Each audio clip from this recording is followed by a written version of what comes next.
we chase after these things, whether it's material wealth, status, business success, it's actually to fill a hole, to fill a void that we have deep down within ourselves. There's some kind of void that we feel like that's not enough. It's never enough. Like for people like us, it's never enough. You hit 10 million, you want to do 20 million. You hit 20 million, you want to go 50 million. And you're like, oh, there's somebody else that's at billion. No, I want to hit a billion. Once you hit billion, there's somebody else at NVIDIA. Like, oh, I want to be like NVIDIA one day. Right? It's like never enough. And we're live. Hi, my name is Wei Ting. I'm the host of Founder Meditations, and we are very excited to have our guest today, James Hu, the founder and CEO of Jobscan. Welcome. Thanks, everybody. Thanks for having me. Okay, let the fun begin. Mm-hmm. So, James, you and I actually met quite a long time ago in Beijing back in 2011. At a TechCrunch event. Yes. And you always struck me as a very, very outgoing guy. I remember it was you who came to me and say hi. Yeah. And that's probably is relatively early on both of our entrepreneurial journey. Yeah. So we met at TechCrunch Disrupt. It was a conference for startups in Beijing, China. At that time, that was my first company ever. That was 25. I got convinced by my buddy, Eric, to go to China to do this company because he saw the problem of traffic and pollution issues in China at the time. I think there was a news report about the longest traffic jam in the world that happened around Beijing. So, and the pollution issue, we wanted to build a platform to share cars, very much like Turo today. And but we didn't know Turo back then. It was not called Turo either. And I said, sure, let's do it. I've always wanted to start a company. And I built the first prototype in PHP just by Googling online. I was hired by Groupon at the same time, actually. So I went to China for Groupon first for the first 6 months, while we were building our startup after hours in hotel lobbies because we didn't want to pay for coffees and we don't want to pay for anything because we were broke and cheap, I guess. So we did that for 2 years. So basically that was one of the first ride sharing or car sharing app in China. Yes. It was before Didi, which is the biggest, which is like the Uber for China right now. We were 3 years earlier. So that must be a very wild ride for you. Yeah, it was crazy. It was definitely a boot camp for, not only starting a company is already hard, going to a different country. I'm not from China originally, right? So it's a different environment, even though I can speak Mandarin, but the culture is very different from Taiwan, where I'm from. So yeah, it was wild because China was pretty wild back then. Still kind of wild now, but more wild back then. Yeah. And then after that, what happened? Yeah, we got angel funded. We did a lot of competitions and started getting recognized. We met some pretty well-known investors. Got funded, not a big amount, just a little bit, like seed round. And we hustled. Basically, we worked 7 days a week for an entire year until one of us said, we should probably take a day off during the weekend. So we took Sundays off and still worked on Saturdays. And we just didn't get much traction because the challenge with basically we started doing carpooling instead. And the challenge with carpooling is not as easy as Uber because you need, number one, you need location match. So 2 people have to be around the same area, right? And go into the same place. So you have to have the second location match. And then the third dimension is you need a time match, right? They have to be going at the same time to the same place, or at least on the same route. So that was very challenging to make it happen. And, we had some good, news reports and publicity and all those things. But at the end of the day, if there's no traction or people are not finding it useful, it doesn't matter, right? So that's the biggest. One of the learnings I learned, it's nothing matters. Like all this VC funding, all this PR and whatever, those things don't matter. I mean, at the end of the day, it's the customers that matter. So we didn't get much traction. Eventually, we dissolved the business and took a break. Must be a wild learning experience for you in the middle of the China internet boom. It was a lot of activities. It was happening. There was a lot of events going on every week. There's competitions everywhere, and every person we talked, and we had a lot of events. My parents wanted me to go back to the States. They said, just go work for Amazon. Amazon's growing well. Well, technically, if I worked for Amazon back then, you would have done well still. But and I said no. I met so many people. I know designers, I know engineers, I got the resources. I knew at least I knew that I had the network, and I wanted to start it again. I wanted to do another one. It's been about a few months, actually, just taking a break, and also started looking at different ideas, talking to people when I was, still in Beijing. And eventually, I was starting to say, okay, I should find a job for now. And so I started applying. I wanted to come back to the States, so I started applying to jobs online in China, trying to find a job in the States, which is always challenging when you're not in there in person. I remember I had a call with the COO of Lyft at the time, and had a good conversation. But he said, come back. Once you're back in the States, let me know. We can chat in person or something. It didn't seem like a next round or anything, but it was like, well, if it's not that certain, I'm not gonna come back right now, right? So anyway, so it was challenging. So then I started reading about applicant tracking systems and how do I get my resume to be seen by recruiters. And I learned about this applicant tracking systems, or short for ATS, that companies use to filter resumes.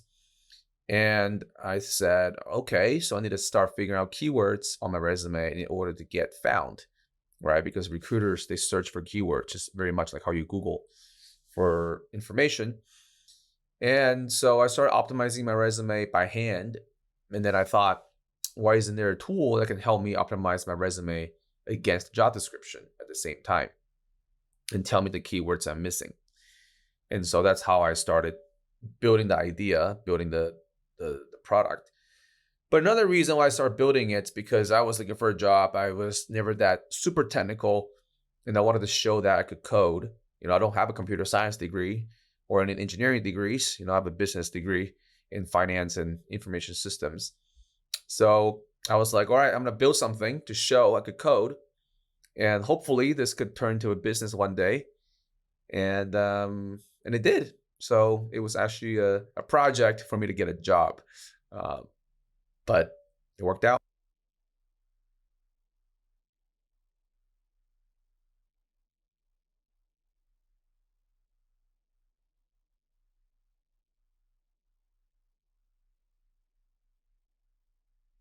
Yeah, we just finished yesterday. So I'm in New Orleans right now, and we just had our 10-year celebration. Yeah. About 32 people came, flown in from around the US and Canada and parts of South America. So yeah, it's very humbling to see the team and where we're at today. So it's hard to explain the feeling, How large is Jobscan? large. Yeah, about 52 people, mostly concentrated in North America, from Canada to the US to a couple in South America.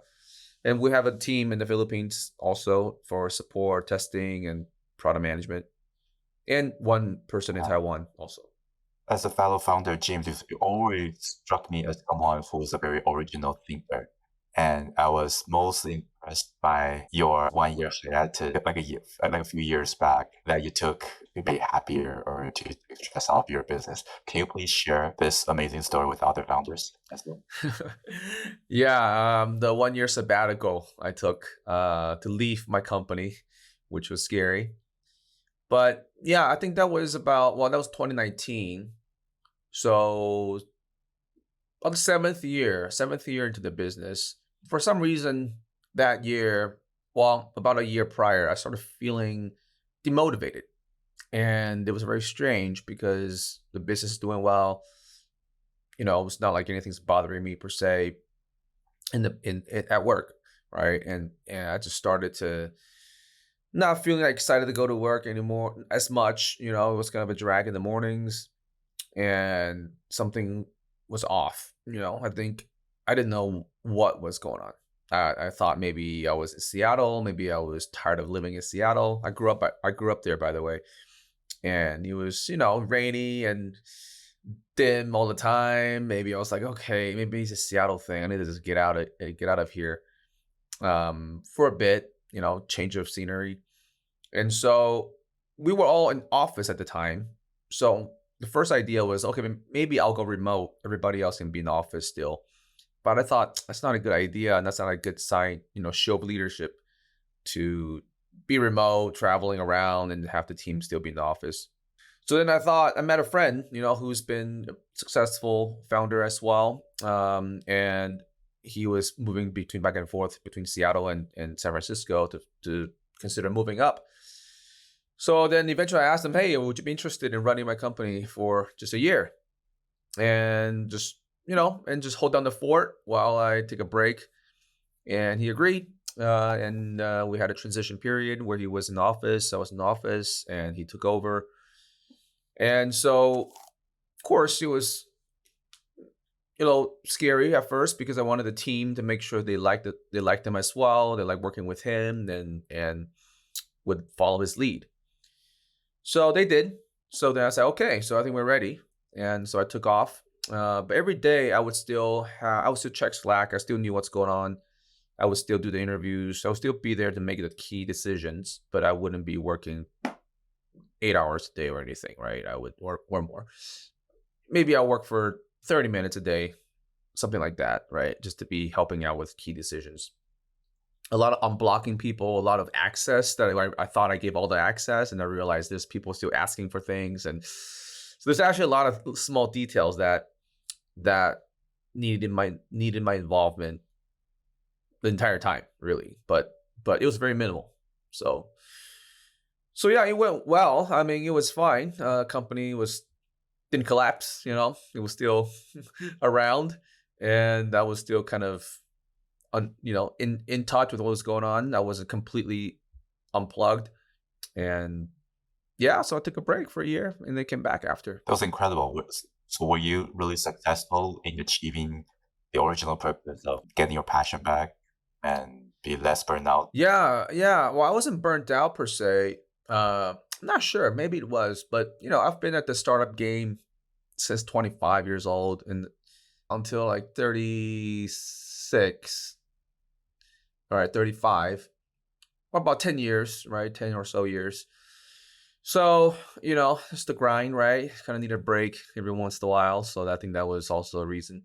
But yeah, I was a little afraid that maybe I lost it. Maybe I been disconnected for a bit. Well, I wasn't fully disconnected, but 90% disconnected. Would I still have my mojo, I guess, my passion for my company and doing, working on business? And I was surprised that I still had it, and because I was gone around June. I started my trip around July 2019. COVID hit March 2020. So I had to go. So I went back to Taiwan and got quarantined for 2 weeks. And I said, I'm quarantined now, so I might as well work.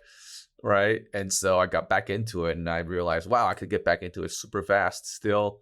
So still in me, still in my subconscious.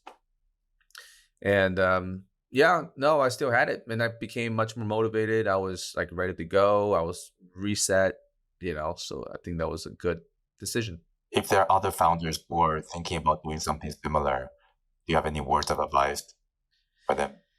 Yes. So yeah, I mean, one of the hardest things in life, which we can get into the philosophy things later, is letting go, right? And letting go of your baby to somebody else, right? And piece by piece, right? You don't have to do it super fast. You don't have to. It took me about 2-3 months to transition, right? And before that, he was doing some consulting also. So consulting first, so he knew about the business and the people, and then about 1 or 2 months of full time in office, or if it's remote, right? And working together day to day to understand each other, right? So definitely prepare for that transition, and still be in touch afterwards, right? To be on some calls, and the minimal, right? Just kind of advisory, I guess. So yeah, I mean, it's totally doable. A lot of things we're afraid of, just like in the early days of starting a business, you're afraid of this, afraid of that. Afraid of, oh, what if about my money situation, afraid of starting a new business, right? Once you start, it's like, oh, it's not that bad. And the same thing for letting go. Once you let go, you realize it's not that bad. Things still run without your presence. It's actually more freeing to not be around all the time and not be in every single decision. Thank you for sharing wisdom. Mhm. So at that time, did you already start meditating? No, definitely not. Just opposite from meditating. Yeah, honestly, it was. I think what happened was, honestly, can get a little deep and personal, I guess. Um, my mom passed away a couple years before that, and I don't think I grieved properly. And so I think something in your subconscious, or in my subconscious, was like still bothering me, right? Maybe it's the grieving part. That definitely was, I think. So I needed a way to just vent, I guess. Well, not vent, but just to release my emotions. I didn't have a proper way of being emotional or letting my emotions go. So I went out on this trip, my sabbatical, and that was really just going a little insane. Extreme traveling. I was hopping around every 3 4 days to different cities, and I was honestly partying a little. Was kind of partying every city, um, probably too much, but I think that was maybe my way of letting it go. And so, yeah, no, that was, but it only took like 3 to 6 months to just fully get it out of my system. Definitely did not find meditation at the time. I probably needed it a lot more. That would have been more, but much healthier. So Yeah. what made you start it? And when did you start meditating? This kind of lifestyle went on for a while until 2021, even out during COVID, because Taiwan was open. Everything was open. So I was still going out a lot. Even though I was, of course, working, but I was still, having that little bit of that lifestyle. Towards the end of 2021, I just felt like it's not healthy, it's not productive, and something's off again. I guess this time was different kind of off. And towards the end of 22, my team, that was during the part of it was during the time where companies were having a lot of cash, they were hiring left and right. So they poached a few people from our team, and some people quit on our team. I had several people quit, and it was rough. Some teams, basically my three executives at the time all left at one point. So I was missing the head of product, missing the head of marketing, missing the head of engineering. So they all left, and around within a month or 2 months. So it felt like a sinking ship a little bit, and it was hard. And so aside from that, plus the other things that was going on, I was like, something's off. I just need to like reset in a better way this time. So I went on the 10-day Vipassana retreat in Taiwan also. And honestly, it was life changing. So that was also the going a retreat.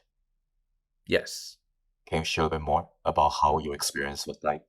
Yeah, honestly, the way I got into it was very, very odd, I guess, to some people. I didn't really know what it was. I just heard about it from a friend and didn't do any research, didn't prepare for it. I thought it was going to be some kind of relaxing retreat. Um, I just signed up. I actually had a like a assistant sign up. I didn't even sign up myself, and I just went. And after I got there, they said no phone. They took away my phone and maybe sign something to agree that I won't leave in 10 days. And initially, I thought it was a scam. What I was suspecting was it was a scam because I'm like, what happens anyway? I started just like suspecting things, and I was even looking out at the area to see where my escape route could be. If the fence was even able to, I could hop over that fence if that was a scam. And luckily, it wasn't. Yeah. So the first few days were very hard. Definitely, just sitting there all day and just meditating all day in silent. A lot of thoughts came up. A lot of random things just start showing up in my head. Like, it was noisy. It was very noisy. I couldn't calm down. Well, I couldn't. I mean, I was calm, I guess, but my mind wasn't. And I was like, this is strange. It's not how it's supposed to be. Why are these things coming up? Why am I thinking about these things? It's not good.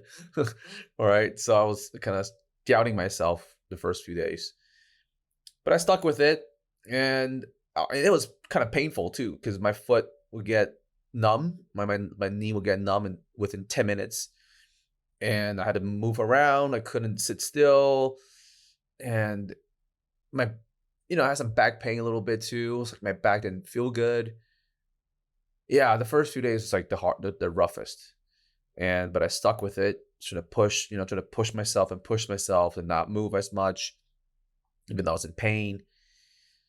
Yeah, I could feel like my leg was getting to like a degree of like 8 out of 10 in terms of pain level. But I just kept held on, and it got better and better and better over time. I think on day 4, day 5, that's when things start calming down a bit more. The noise was quieter. And then I started feeling the vibration, I guess. There's one point they asked to scan your body or focus in this area, on this area of your lip. And I start feeling something moving. I'm like, that's strange. That's not my heartbeat. It's a different rhythm. And then I'm like, okay, that's strange, because if I focus here, yeah, I can feel the movement here. If I focus on this area, you'll be moving around this area.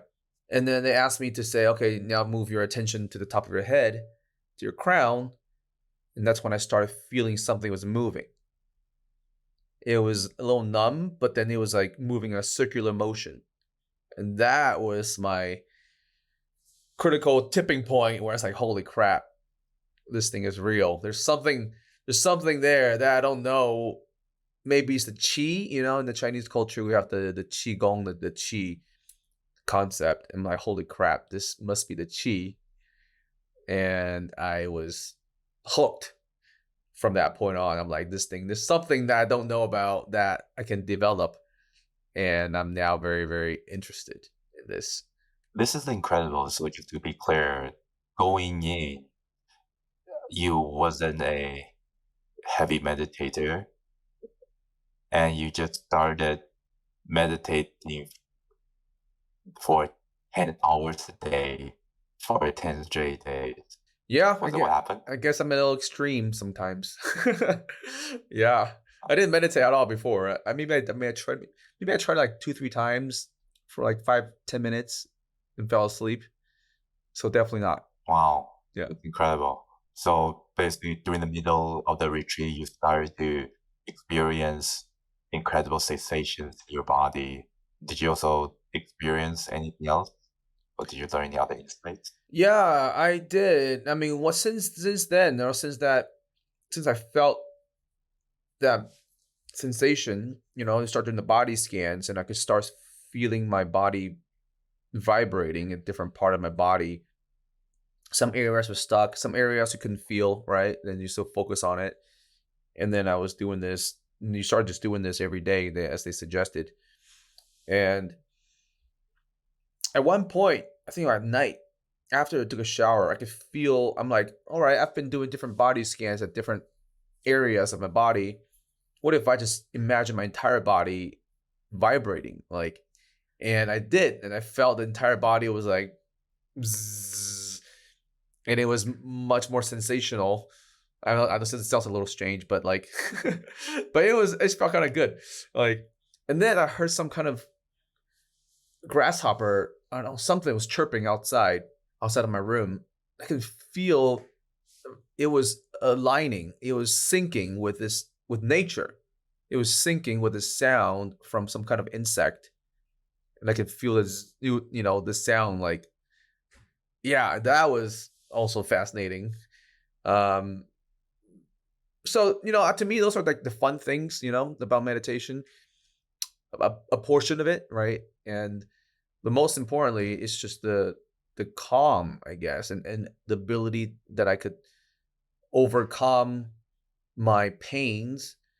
And my pains went away towards the end. I could do initially it was like impossible to do a whole hour sitting and not move. I was like, how is that even possible? Because I'm like, and I'm like, I need to move after 5-10 minutes and shift around, and I was able to challenge myself to do a whole hour straight and not move a couple times. And so I was pretty proud of myself.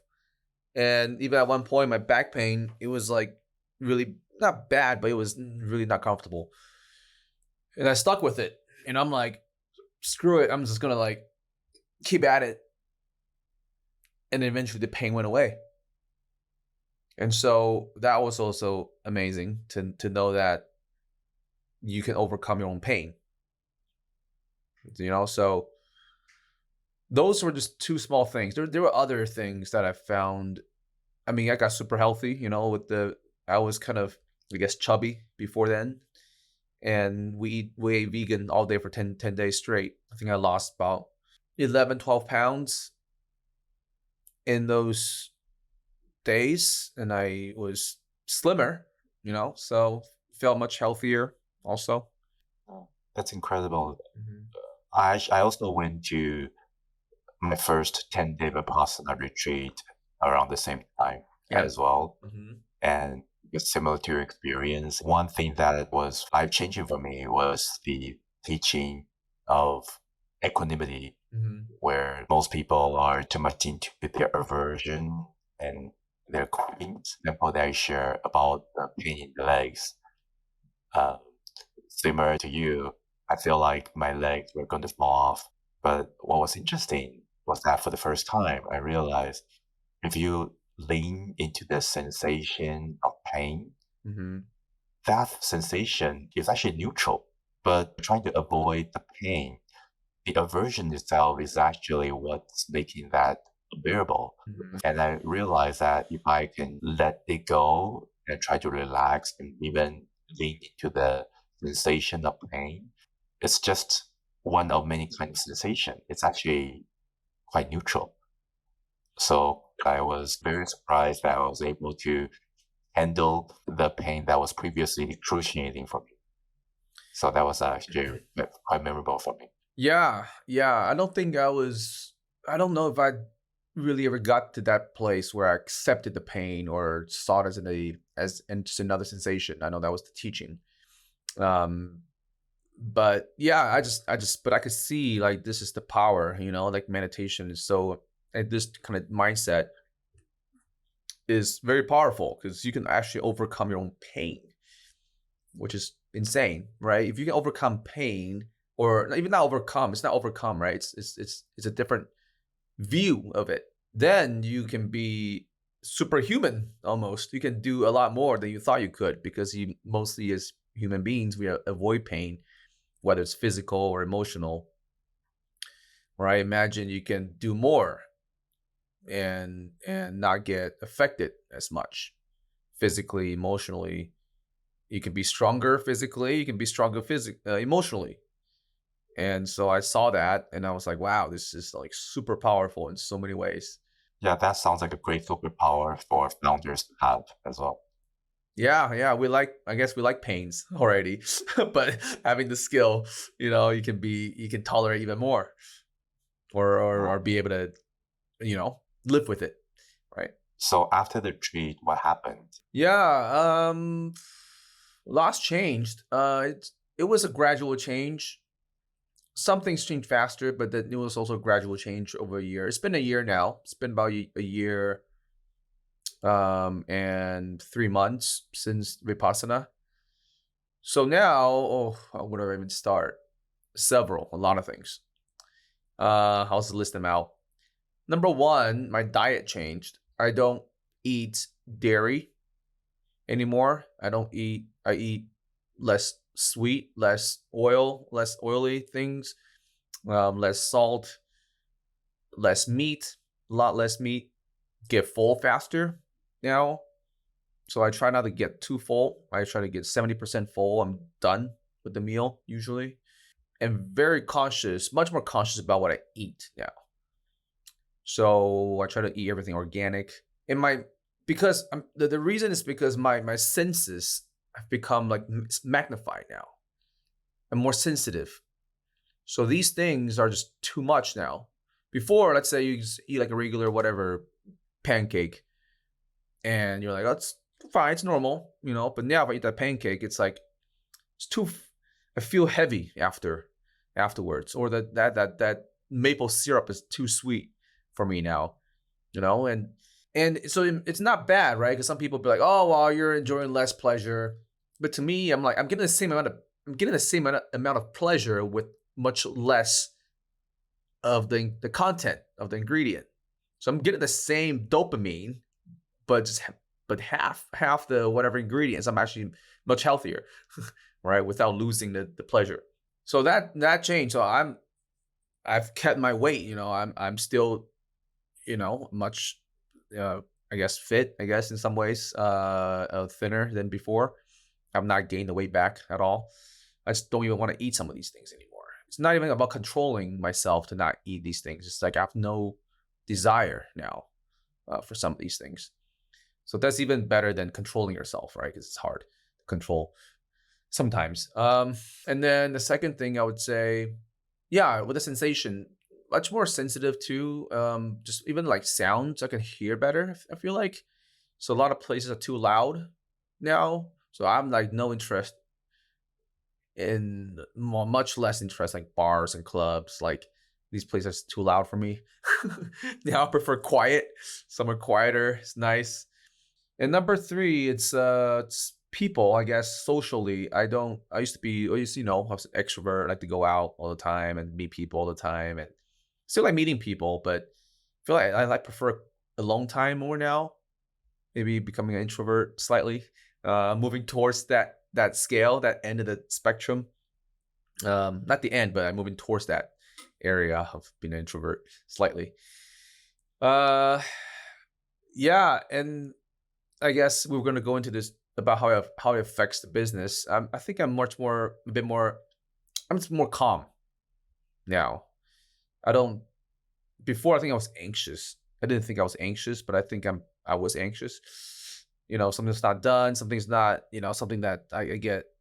You know, something's broken. Some bugs happening. I zoom in and I start asking people what's going on. I can get a little intense, I guess. And my management style wasn't good compared to now, or I guess I don't know how good it is now, but still it was worse, and some people quit because of that. And so now I'm much more calm and try to doesn't yeah, I don't get anxious as much, and also more empathetic. I think I'm more empathetic now. I try to think, I see good sides of people first. I try to. You know, before I would see the negatives first. I would see the problems first. I would not praise people. And that was a problem too. So now I try to praise more. So yeah, that's just a few things. There's more, but I'll pause for now. So after this life-altering Vipassana retreat, do you still practice meditation regularly these days? What's your day-to-day routine look like now? Yeah, it's not super consistent, but I do practice and try to do it for an hour. Usually if I meditate, I try to do it for an hour and not move. And and usually in the mornings, if I get up early, I do an hour. Because if I do it at night, I'm already kind of tired. I do fall asleep. So um yeah, man, I enjoy it because I can feel the difference. It's actually once you feel the reward, right? It's kind of like going to the gym. Initially, you go to the gym, like why people are just in this room pushing iron, but once you feel like your muscles actually, you know, um, slightly bigger, then you realize, wow, this is actually, helpful. So you feel the reward, then you start going more often, right? Same thing for meditation. I felt the reward of being of less noise in my head and just being more calm coming out of it, like feeling the bliss even throughout the day. It just felt amazing. That kind of feeling is nothing you can get. You can't get that from any type of pleasure or what you consider, the typical things that you can eat or drink or whatever. Those are all temporary, right? Those are very temporary. But this kind of bliss can last the entire day. Now, and let's switch gear a little bit and talk about how you're incorporating your practice into your day-to-day as a founder. So you previously mentioned that you become calmer Mhm. and you are more open to praising other colleagues. Are there any other noticeable differences? I should probably invite my head of people on here too. He said I changed a lot after. He said something changed, and he can probably give more specific feedback because I don't. Sometimes you don't know that you changed, right? But to them, it's different, and so yeah, I guess like I was saying, number one is I don't even the way I write on Slack. I used to be much more just brief. There's no emotions, no emojis, just like, hey, I'm like, waiting. When is it gonna get done? Or what's going on? What's wrong with this issue? Why is it not fixed yet? Right? I would be very direct, very emotionless, and he would just, I went and I do it out of nowhere sometimes, and so people get shocked or people get anxious too because I just send those messages out of nowhere. But now I try to type longer sentences, right? And like try to be a bit more empathetic and I don't know if I try. I just comes out seems to come out naturally now. Um and yeah, so that's one way of communication that changed. The other one is just, try to hear their perspectives first. Now I try to hear about ask more questions and learn about their side of the story first before I make any judgments. 'Cause sometimes they do have a good reason for things. Um, yeah, and so far, I mean, it could be because the macro market, employment market. It could also just be I don't know, maybe my management style changed. Haven't had anyone leave the company uh, in the past year and 3 months. So maybe I think that could be a reflection of my style, maybe. Other than that, how do you think your meditation practice has impacted how you make decisions? Just not being emotional about things, I guess, right? Because before, I think I would get really frustrated and just I would even just offer I would just give a solution instead, right? It's kind of like parenting, I'm guessing, right? Instead of offering the fish, you teach them how to fish. And I have my solutions all the time in my head. Before I would just say it, right? Like for building features, for example, why don't we just build this? Why don't we just put this button here or after this form there? I would have my ideas. But now I try to let them come up with their own answers first. And a lot of times, sometimes what they say is better than mine, right? Or if it's the same as mine, of course, it's much better than me offering the answers all the time. So now I try to let them come up with the answers and then I do the final review sometimes instead and offer feedback. So yeah, I was definitely maybe much more of an it's just not I guess that's not the ideal way of solving problems. You want to have people that are smart to solve the problems. Otherwise, you can never really be hands off, right? Have you consciously tried to introduce meditation to other colleagues or executives in your company? A little bit, yeah. I mean, the last retreat, we hired a outside meditation facilitator to come in to do a session with us for an hour. So I think some people felt the benefit of it. But in this time around, I thought I should have probably led one session this time around too, just to have people just close their eyes and be with themselves. Next time, I do definitely want to incorporate this into every retreat. Now, I do talk about it a lot to my colleagues, but no one has Hmm. really gone this far in terms of how long they meditate. Yeah. Do you think this meditation practice has any impact on how you hire people now? This is very hard to measure. Of course, you can't really measure this, but there's a saying that you get to feel better. You can feel somebody's vibes better. You can sense.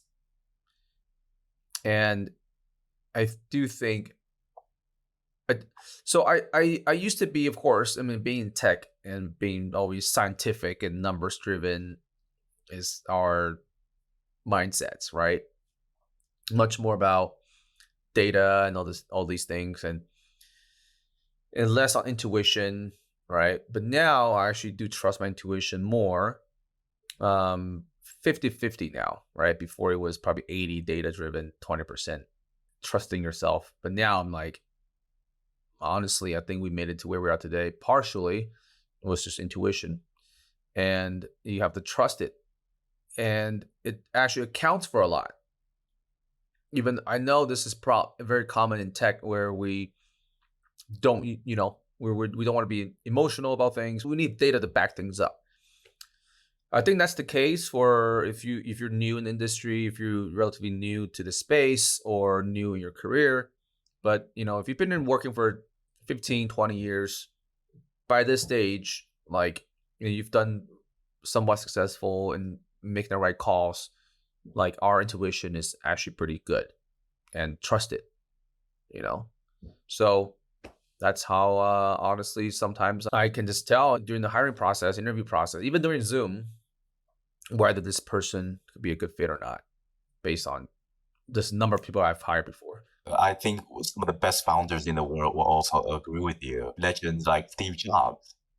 Steve Jobs, in his famous speech, also mentioned that sometimes you have to trust your intuition and like connecting the dots and trust that everything will just work out. Yeah, there's something to do with things are not measurable. So yeah, that's one thing that changed.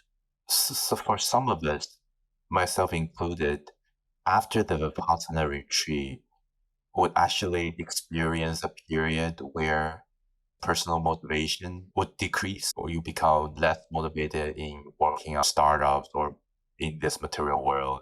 Did you go through that phase? Yeah, a little bit. I wouldn't say less motivated. Maybe I'll use a different word. Maybe less ambitious, or realizing that whatever we're chasing is not the answer, or whatever we were chasing, past tense, are not the answer. And we chased after these things, whether it's material wealth, status, business success. It's actually to fill a hole. Of course, I'm not speaking about everybody. Everybody's got a different motivation, but I do think there's a large portion of us that go on this path to fill a void that we have deep down within ourselves. There's some kind of void that we feel like that's not enough, right? So we want to prove, at least for me, I wanted to prove that I am not unsuccessful or whatever, what they thought I was, right? And some of these things is from childhood, honestly. It's from childhood, from growing up, maybe even middle school, high school, elementary school, something happened wanting to be validated, and not even validated, but better, right? And be on and be above somebody else. Maybe that's what happened to me, but I can see that happening to a lot of founders. Musk, he was actually bullied very badly when he was a kid. Or, they were kind of abandoned as a kid, right? So there were these deep psychological reasons why we go on this journey, and now I see it. Once that void can be filled by something else, one is being aware of it. Most people are still not aware of it, even though they feel like that's just they want to make an impact in the world. They want to change the world. I think that's actually not the real answer. There's something else that we all can look into within ourselves and figure out why. And so once you see it, then it's like, I actually don't need this as much anymore, and just be content. Like, what if you just be content with what you have now? Like, how much is enough is the question, right? It's never enough. Like, for people like us, it's never enough. You hit 10 million, you want to do 20 million. You hit 20 million, you want to go 50 million. And you're like, oh, there's somebody else that's at billion. No, I want to hit a billion. Once you hit billion, there's somebody else at Nvidia. Like, oh, I want to be like Nvidia one day. Right? It's like never enough. Just keep going through repetitive cycles, and then at a cost of your health, your mental health, your physical health. So honestly, I do feel like in some ways I'm it's much higher. So let's say, for example, the void was maybe like 0%, you know, and now I feel like I'm like 70% right now, 70%, 80% charged or content. And because I'm already on this journey and I find a lot of reward of helping job seekers and helping people, our business is actually helping people. I still feel a lot of reward from it, and the team is great. Here's the biggest difference.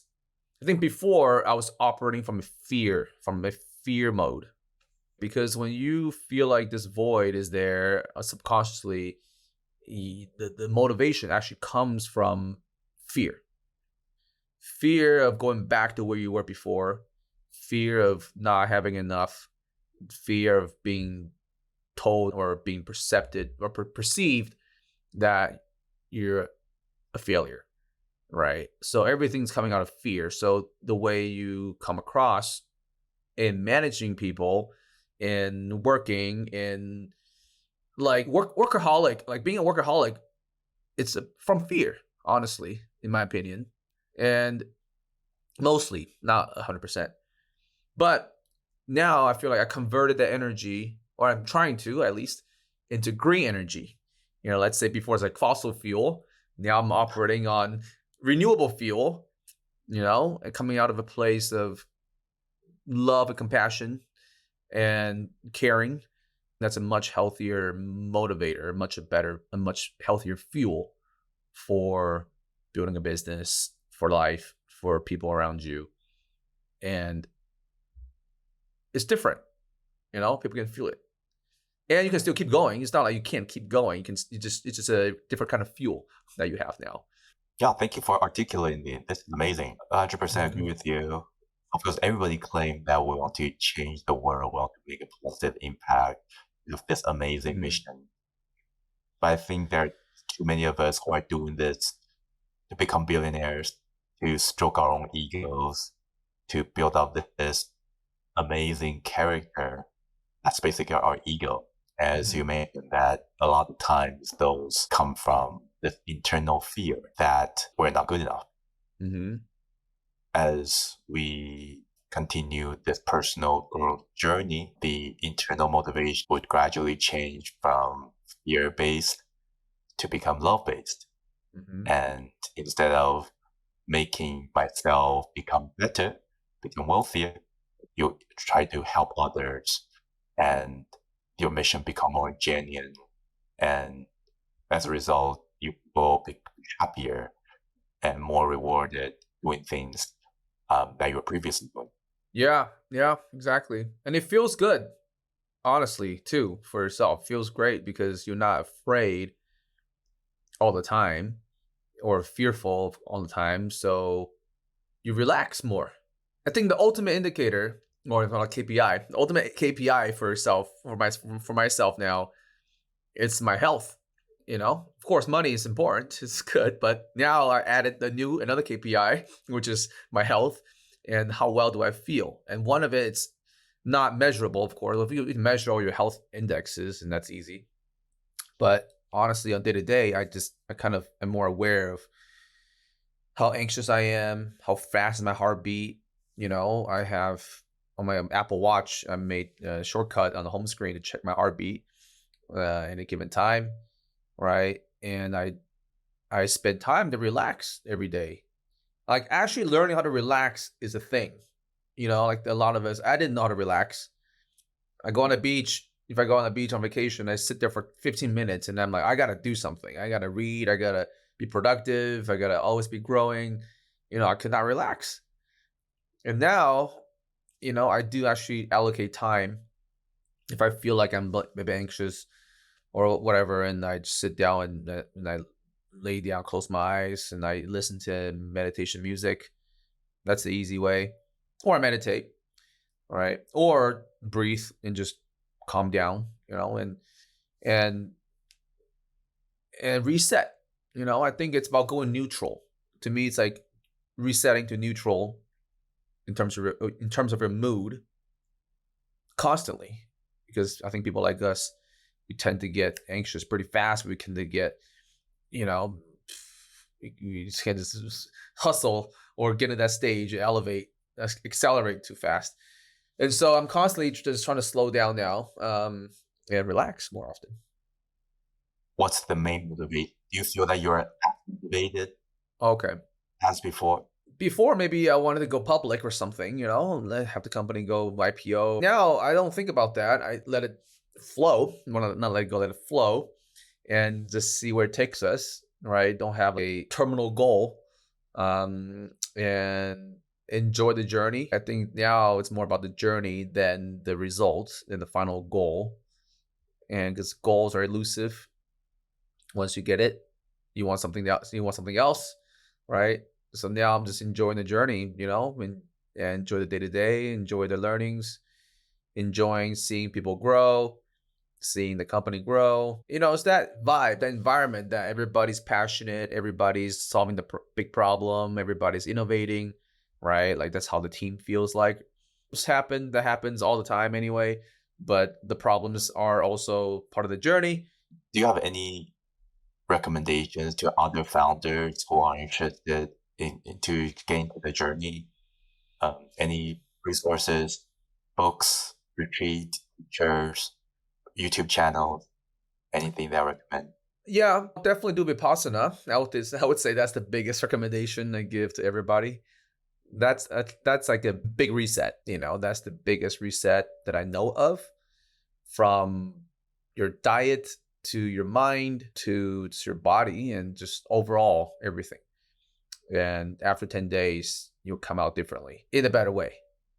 And 10 days shouldn't be that hard, right? If you think about 10 days out of 365 days, it's a slight percentage. And the more you feel that it's hard, the more you need it, because that means you can't let go of things.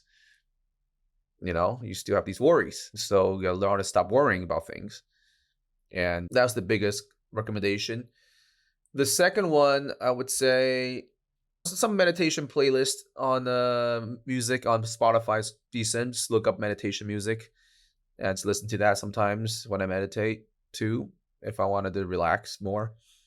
And the third one, I do actually think some of the 101s of meditation, I mean, the modern books, right, on these topics is just scratching the surface, is maybe like the elementary school versions of meditation. If you want to advance into middle school, high school levels, or even college levels of this topic, I do think the religious books and materials from Buddhism, even Hinduism, maybe even other religions, are the advanced levels, right? The modern things that you find on Amazon, whatever, it's just a Western kind of a interpretation of ancient knowledge. Like this whole thing, it's people have been doing this for thousands of years, and our ancestors have figured this out. They've figured out how the mind works. They've figured out how to train the mind, how to be better, and not worry about things, and be happier, and not be dependent on any materialistic things, and not to be dependent on anybody else, actually, sometimes. And it's all there. It's all in the ancient knowledge. It's gotta read it. But people, Yeah. like, we have this recency bias. Anything new and modern is better, but it's not. I honestly don't think it's now. I don't think it is. Especially in tech, we think everything new and innovative is better. I honestly think it's the opposite a little bit now. Like technology, honestly, is actually disconnecting us in a lot of ways. So now I'm actually more interested in ancient wisdom, and a lot of these things you can find in the ancient materials. Is there any ancient text that you've read or that you're reading now that you recommend others? to maybe look into when they're ready?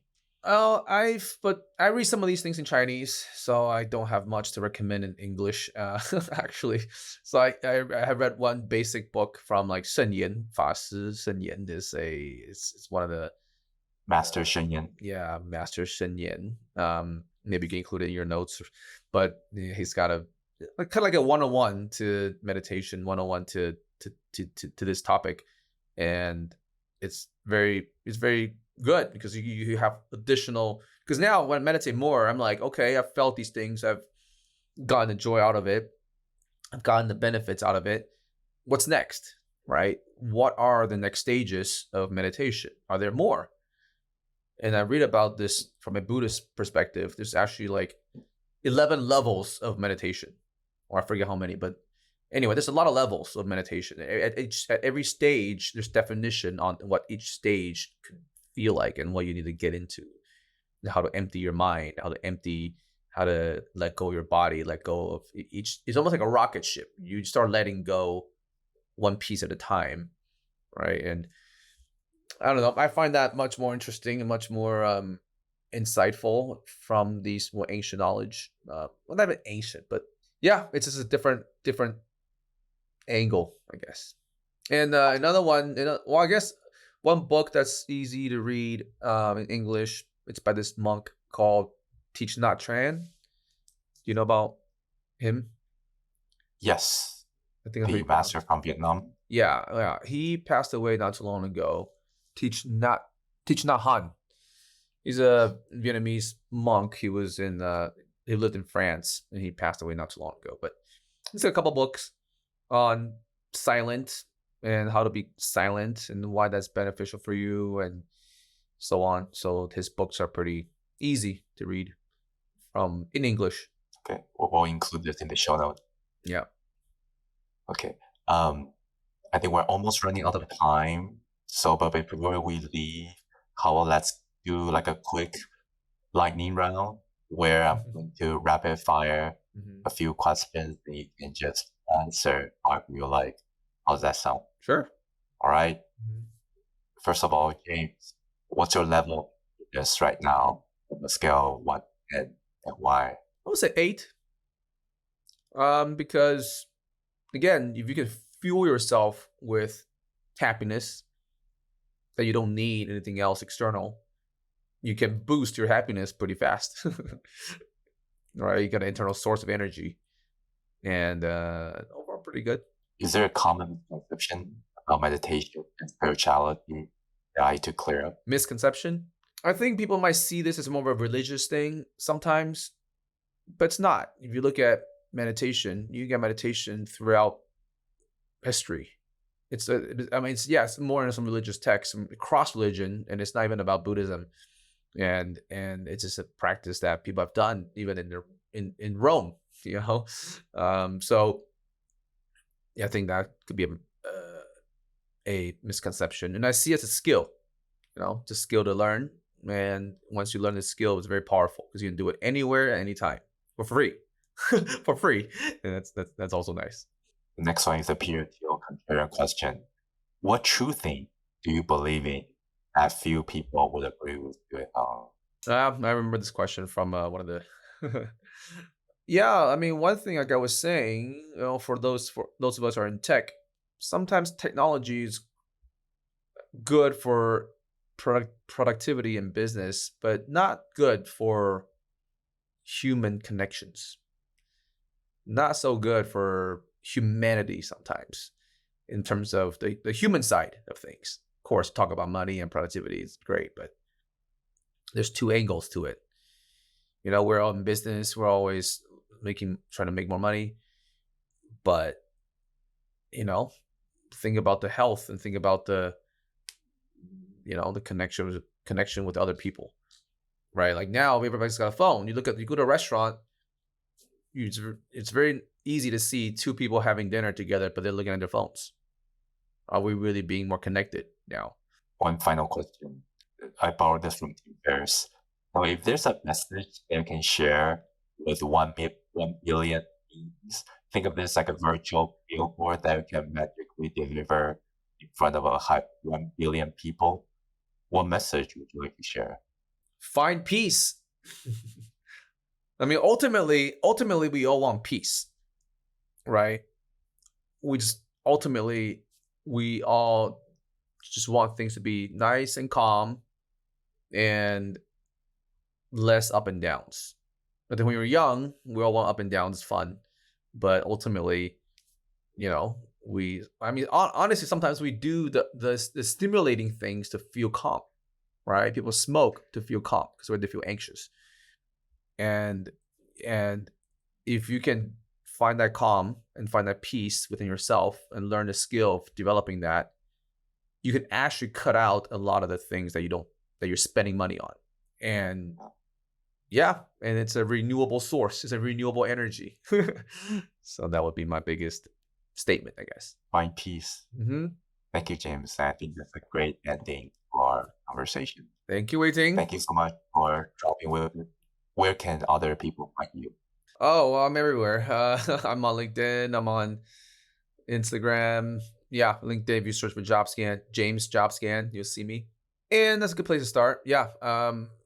On Instagram, sure too. My handle's Who is James, Huis James, and yeah, hope to connect. All right, James, thank you so much for taking. Have a wonderful rest of the weekend. Okay, thanks for waiting. Have a good one.